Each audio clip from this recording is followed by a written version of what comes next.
Okay, now we're going to go ahead and finish this cherry stem that we turned.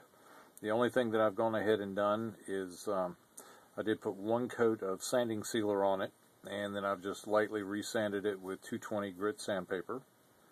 And I use a, I think they call them upholstery pins to put into the top that I'll use for hanging it after I get through putting the tung oil on it. First thing I'm going to do, since I've already got my coat of sanding sealer on it, is I go ahead and sign it.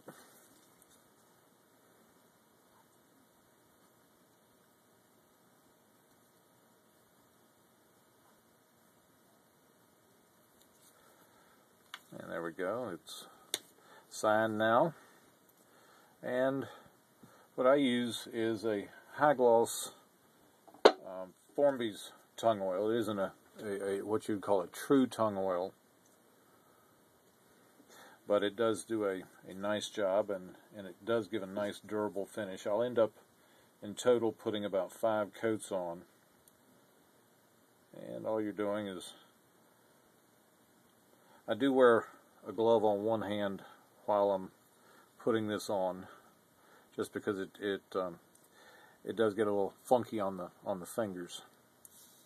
And it's just a matter to put it on. The reason I use the sanding sealer is so that even though this will penetrate and will soak in spots, it doesn't take as much of this to go around and to completely seal it and use. The sealer's already done that part of the job.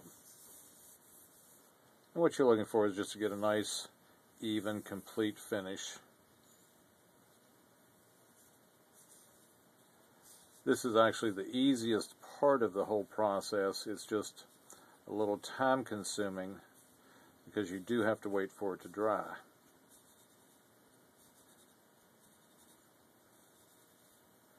As you can see, that gives a very, very nice high gloss. And it'll take this probably an hour to 2 hours to dry, and then I'll be able to go ahead and, after the first coat of the tung oil, what I do is I will go ahead and take and put, I will light sand it with 220 grit again, and then I will start building up coats. And after it's, my final coat will end up being the 5th coat. What I'm doing is retouching up. I don't know how well if you can see, but there are some little spots that it keeps drying up where the wood is soaking up that little bit where the sanding sealer apparently didn't soak in and seal as well as it could have.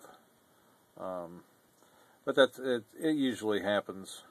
Like I said, after we put the first coat is on there, we'll just simply hang this up, let it dry, and we'll come back in, like I said, an hour or so. We'll test it, and if it's dry to the touch, I usually give it another half hour, and we'll turn around and repeat the same procedure. Okay, thanks for watching. Let's hang this one up and get it drying, and I will hope to have more videos later. Bye.